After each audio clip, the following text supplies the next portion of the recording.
The value of facing a challenge. The story of Terry Fox. This tale is about Terry Fox, who faced a great challenge with courage and determination. The story that follows is based on events in his life. More historical facts about Terry Fox can be found on page 63. Once upon a time, not very long ago, a boy named Terry Fox was growing up in Port Coquitlam on Canada's west coast. In most ways, Terry was an ordinary boy, an average guy. That's how he thought of himself. And like a lot of people, he expected to live an ordinary, average life. As we shall see, however, that was not to be. The Foxes were a close, loving family, but all of them, Terry himself, his parents, Raleigh and Betty, his brothers, Fred and Darrell, and his sister Judith, were strong-minded people. So there was always a lot of debate and discussion, as well as a lot of fun and laughter in the Fox household. And Terry, you can be sure, won more than his share of the arguments. For Terry Fox was average in every way but one. Terry loved a challenge. Once he started something, he simply would not give up until he had seen it through. Even as a very small child, he had been like that, stacking the blocks over and over again until they stayed the way he wanted. Later, he invented games and continued playing even after he would have preferred to quit. Terry always liked to finish what he started. "Terry, for the last time, will you please come to supper?" his mother would call. "Okay, Mother," or Mom was the usual answer. "I'm coming." Terry set himself many challenges as he was growing up. Basketball was one of them. Terry was small for his age, but he was determined to make the school team. One day, Terry and his friend Doug Allward were having a chat after school. Terry suddenly jumped up. "Come on, Doug," he said. "Enough of this sitting around. Let's go practice some basketball shoots before dinner." "Give me a break," groaned Doug. "You must be the only guy in 8th grade who thinks basketball 24 hours a day." But as usual, he went. "By the way," Doug asked as they played, "what did the coach say when you went for the tryouts today?" "Ah, nothing much," mumbled Terry. "You seemed pretty upset after school. He must have said something," insisted Doug. Terry said, "Coach said I'm too short for basketball. He thinks I'd be better off wrestling." What the coach didn't know was that telling Terry he couldn't do something was just the kind of challenge that would make him go out and find the way to do it. Terry worked harder than ever at his basketball. He practiced with Doug and he even took up cross-country running. "I hate running," he confided to Doug, "but the coach said it would toughen me up." To the coach's surprise, Terry improved enough to make the team. He was the last player chosen, and he didn't play much in games at first, but he kept on improving. Soon Terry was graduating from high school. His father was very proud of him. "Mr. Terry is certainly something else," he told his friends at the rail yard where he worked. "He got almost straight A's. Yes, sir, it was a real challenge for him, too. And making it on the high school basketball team was even more of a challenge." Terry's father enjoyed boasting to his friends at the rail yard. "Not only did he make the basketball team," he added, beaming, "but he and his friend Doug shared the Athlete of the Year award." Raleigh Fox had every right to be proud of his son. Terry applied to and was accepted for Simon Fraser University. "What is this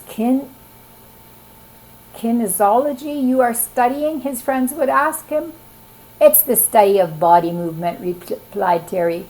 Terry was as keen as ever on basketball, and once again he made the team through sheer hard work. But before he finished his first year at the university, something sad happened.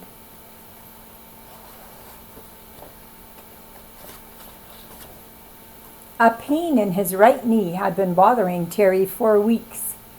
He had ignored it, determined to finish the basketball season. Now suddenly it was so bad he couldn't stand up. Terry's parents took him to the hospital. Tests showed that Terry had cancer.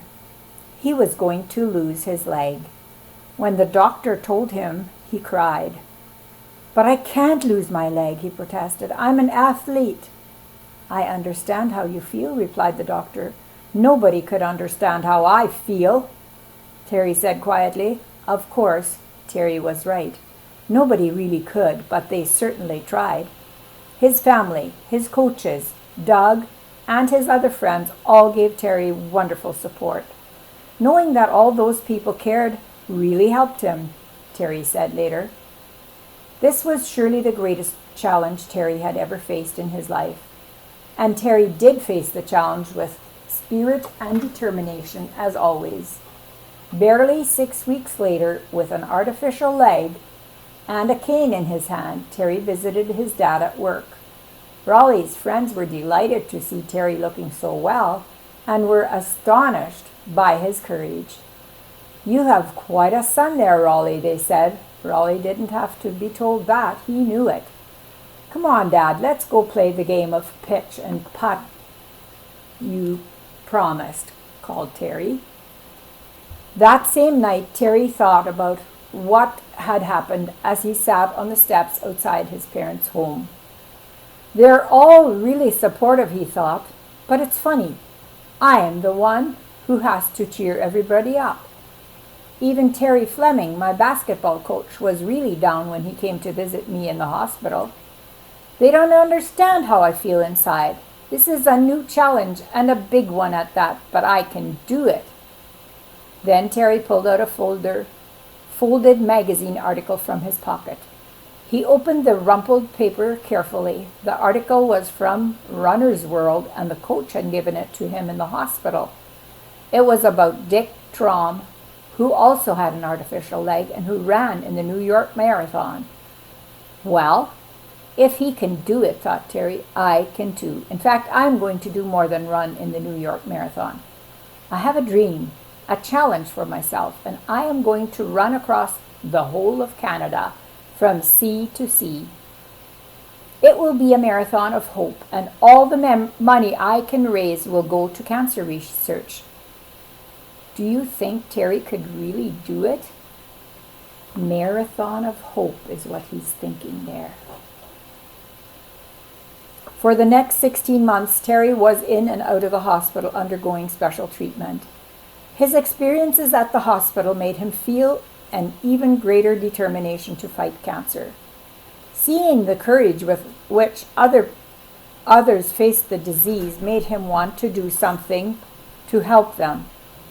It was during this time that Terry met a very special friend. Her name was Rika.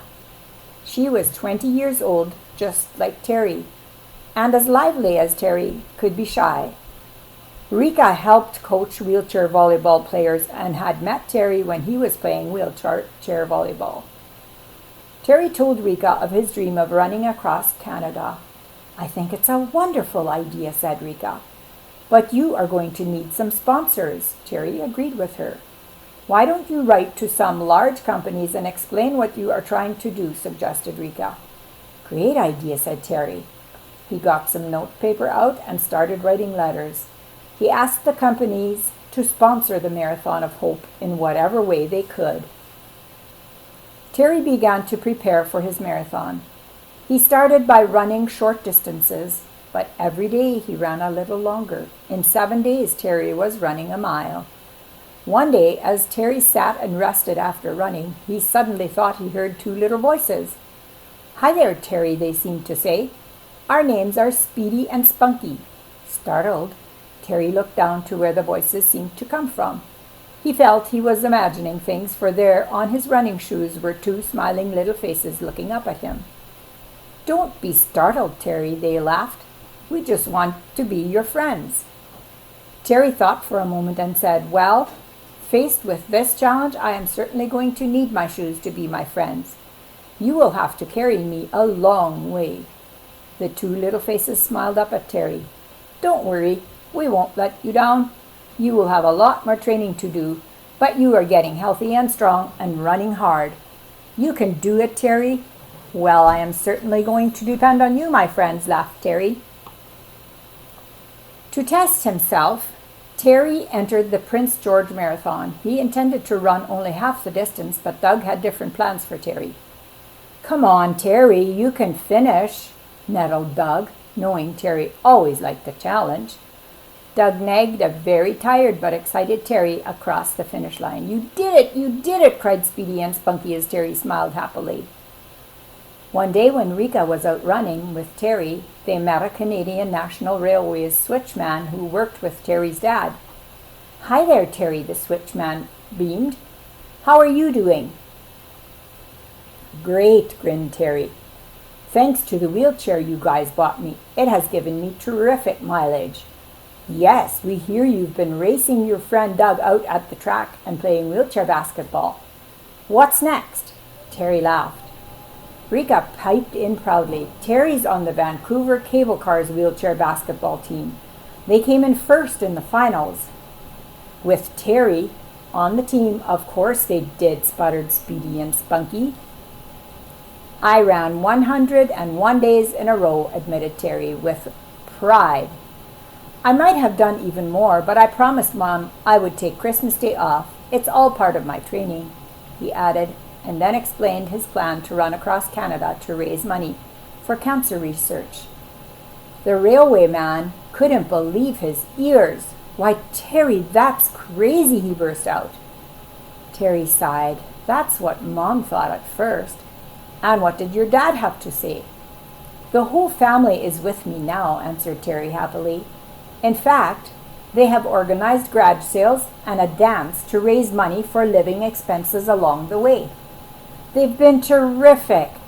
When the railway man still looked doubtful, Rika spoke up. "I think it's a wonderful idea," she said firmly. "I'll be praying for him." Terry grinned.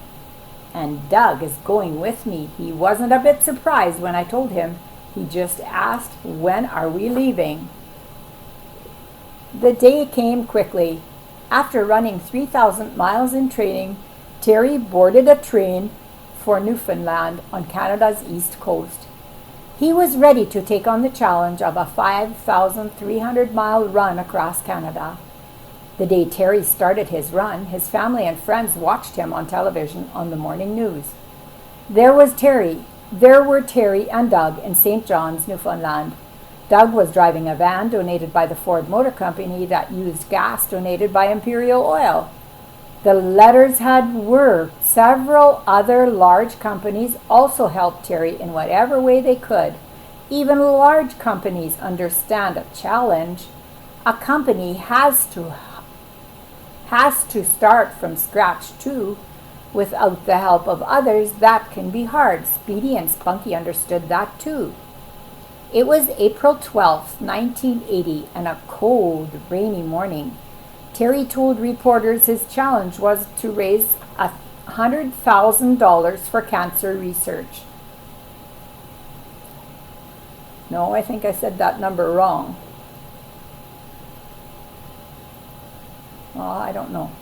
He hoped to run 30 to 40 miles a day and be back home in Port Coquitlam in 6 months. One reporter said, "You sound pretty confident." "If it's only up to me and my mind," Terry answered. "I've got a lot of positive attitude. I think I can do it." "We don't think you can do it, Terry. We know you can," whispered Speedy and Spunky. "We'll be with you all the way." Terry looked down at his little friends and smiled. When Terry began to run, Speedy and Spunky were discussing quietly how they could make it easier for Terry. Spunky was on Terry's artificial leg, and Speedy was on his good leg. "Okay, Terry, how about starting with a double hop on me," suggested Speedy. "And a long step on me," added Spunky. "That should work pretty well," said Terry. "Let's give it a try." Just seeing Terry run, his face filled with determination, warmed the hearts of Canadians.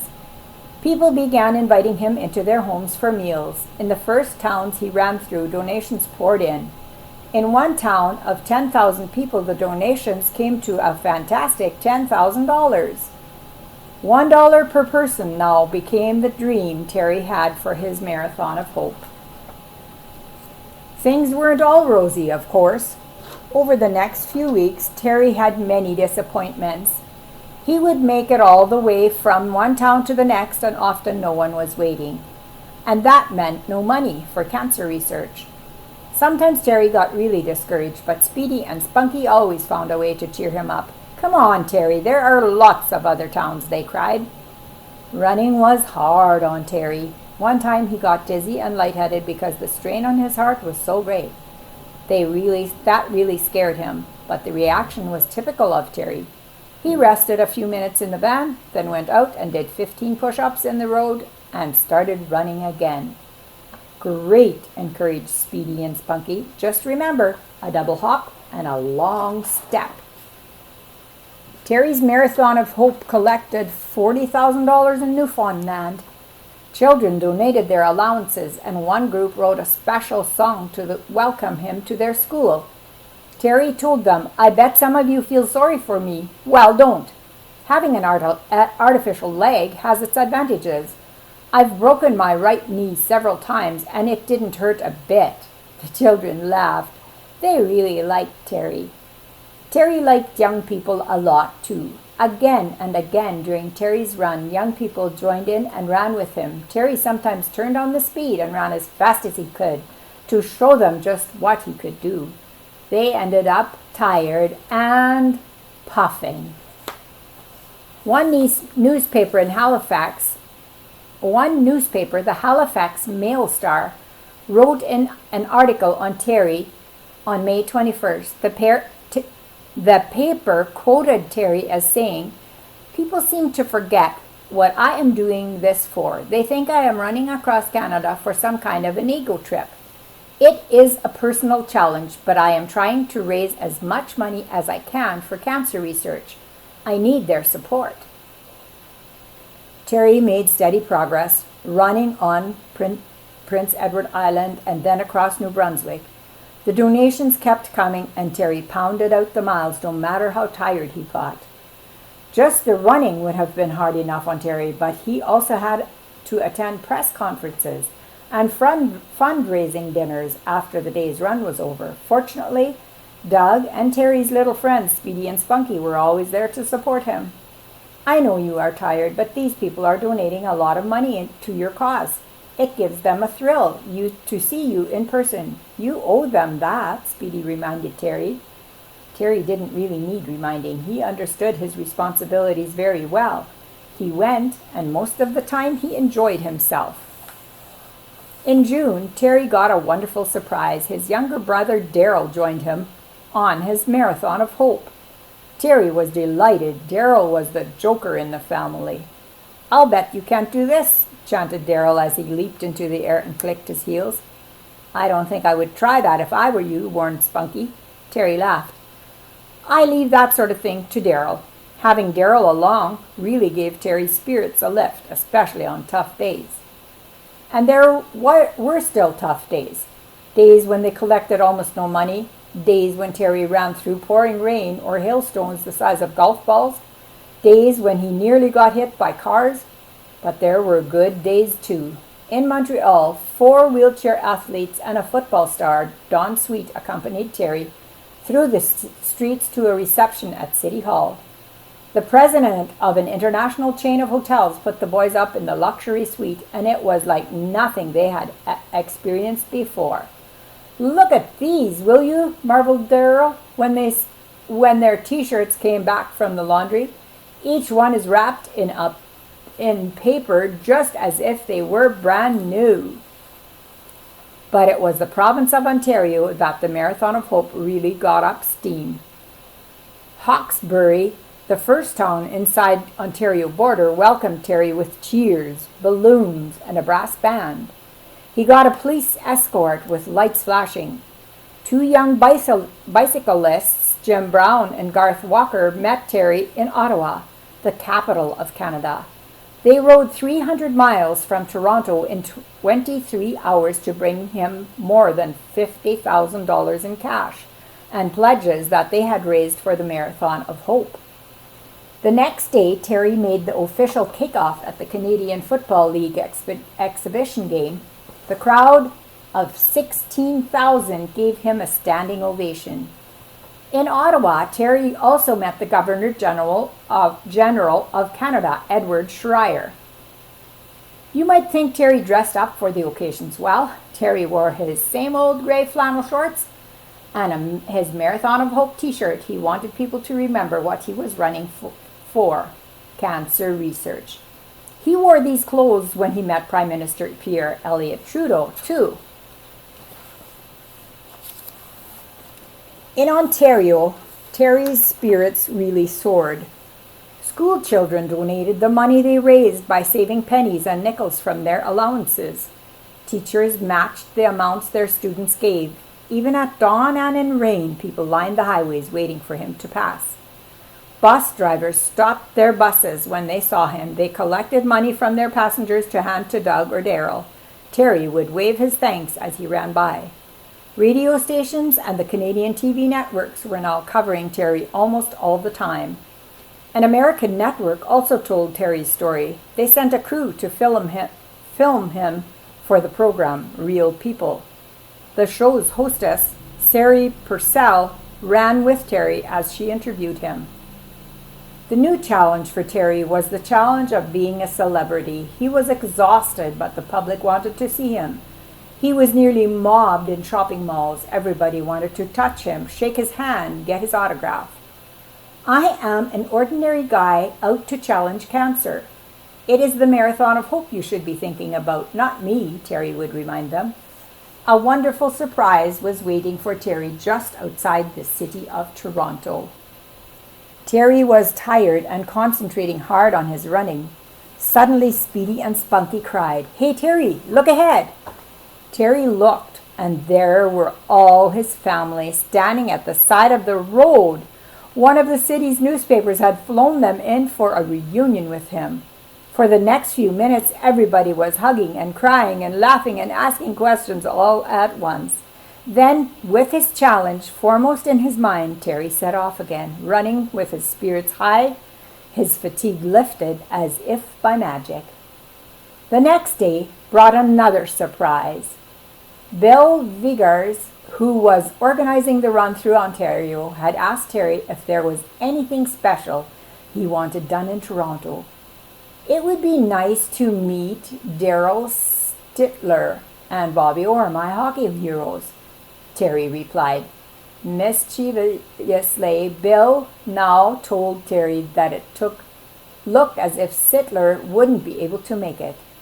Imagine Terry's delight then when Sittler turned up at the hotel after breakfast, wearing red shorts and a Terry Fox t-shirt. He poked his head into Terry's room and casually asked, "Anybody want to go for a run?" Terry took Toronto by storm as he ran downtown through 90-degree heat in the lunch hour traffic. People lined the streets, sometimes 8 or 10 deep, applauding wildly. A wedding party on its way into church turned back, and everybody, including the bride, groom, and minister, joined the cheering and the giving. One man got so carried away he gave all the money he was carrying and then had to ask for enough back to pay his bus fare. So much money was donated that the Cancer Society volunteers couldn't handle it all. More volunteers had to be recruited from the crowds. With large garbage bags, the volunteers dashed back and forth between the crowd on the sidewalk and the cars that stopped anywhere and everywhere so that the drivers could contribute. The run ended in front of Toronto City Hall, where thousands had gathered to hear Terry speak. Terry spoke on the platform with several celebrities. Daryl Sittler presented him with his National Hockey League All-Star Team sweater. "I've been around athletes a long time," Sittler said, "and I've never seen any with this courage and stamina." The crowds and the fundraising continued as Terry ran through the heavily populated centres of southern Ontario. Each day's run became a parade of kids, adults, police escorts, film crews, honking cars, and dozens of volunteers dodging around collecting donations. Back in Toronto for a luncheon, Terry met his other hero, Bobby Orr. A large company had given Bobby $25,000 to present to Terry. The crowds were wonderful, but tiring. The heat was stifling. As Terry ran, his two little friends kept up their encouraging chatter. You know, Terry, your example is inspiring people to join together in a common purpose, they pointed out. It is making people want to try to do something to make the world better. The knowledge affected Terry deeply. To go on moving people in the way became a new goal and a new challenge. Terry moved some people to new heights.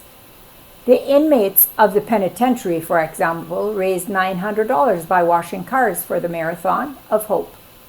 Some of the things people did to raise money for Terry could be quite funny. A man from Hamilton raised $912 by sitting for 51 hours in a vat of banana lemon custard. Another man crawled 11.5 miles on his hands and knees and raised $5,000.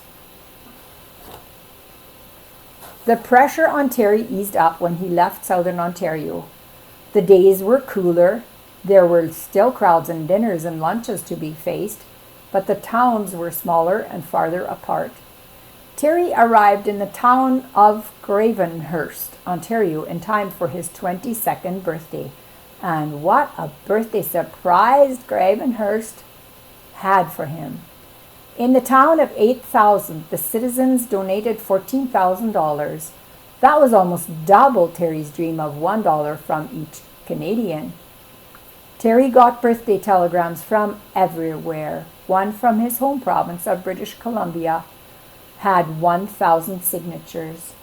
About this time, some reporters began writing about how hard the running was on Terry. Come on, Terry, surely you've done enough, some people were saying. It's time to quit. Terry knew they meant well, but he was not about to give up. The harder it was, the greater the challenge. Speedy and Spunky understood how he felt. Hey, Speedy, I'm doing just great, shouted Spunky. How are you doing? If Terry can hang it, I certainly can. After all, that is what we are here for, replied Speedy. Terry was determined to prove that those who said he should quit were wrong. People had been warning him ever since Toronto that a particular hill in northern Ontario would be tough. The van waited for Terry halfway up the hill where he normally would have stopped for a short rest. Imagine everyone's surprise when Terry just ran right by them. He ran all the way to the top without a break. Is that it? He grinned victoriously on the top. A piece of cake, Terry, a piece of cake, laughed Speedy and Spunky. In and out of the towns, people still lined the streets and highways to see and greet Terry. Go, Terry, go, they shouted. You can do it, Terry. The towns were now few and far between. One day there was nobody to be seen until a pickup truck loaded with Indians from a nearby community passed by. The Indians waved and cheered. A few minutes later, the same truck reappeared. It came back again and again, each time with a new group of people waving and shouting encouragement. The truck was bringing loads of people to see Terry run and to cheer him on. Then, outside Thunder Bay, Ontario, Terry felt a sharp pain in his chest. He was just 18 miles outside the city and a cheering crowd lined the road. Terry didn't want to disappoint them. He ran. Terry ran 8 miles and rested 15 minutes. The pain in his chest kept up. He got up and ran some more. Speedy and Spunky became very concerned. We can go all the way with you, Terry, but you'd better find out what this is all about first. Terry appreciated the encouraging words, but he knew he had run his last mile. He went into the van and told Doug to get him to the hospital. What was wrong? Was it Terry's leg? Was it his heart? No, it was Terry's old enemy striking again. This time the cancer was in his lungs. Within a few hours, Terry's parents were by his side in Thunder Bay. There was a private jet ready to take him home. At a press conference before he left Thunder Bay, Terry told reporters, "I'll fight. I promise I won't give up. I just hope the fundraising will continue." And continue it did. In only 5 days, a nationwide telecast was organized to a tribute to Terry Fox. Terry watched the telecast and couldn't believe his eyes. Stars like John Denver, Anne Murray, Elton John, Glenn Campbell, Gordon Lightfoot, and Nana Muscuri were singing for him. Karen Kane, Canada's prima ballerina, danced for him. At the end of the night, the people of Canada had pledged or donated $10.5 million to Terry's Marathon of Hope. Terry's own marathon might be over, but the Marathon of Hope was thriving. Over the next month, Terry faced the new challenge. And as he had promised, he fought hard. Terry studied the Bible a lot during those months. "I guess by believing in God, you can't lose," he told reporters. Do you think people forget Terry Fox as the months went by? Forgot Terry Fox? Absolutely not. Terry became the most honored man. At age 22, he was the youngest Canadian ever to receive Canada's highest civilian award, the Compassion of the Order of Canada. He received many other awards too, including one from the American Cancer Society. A stamp honoring Terry's achievements was issued.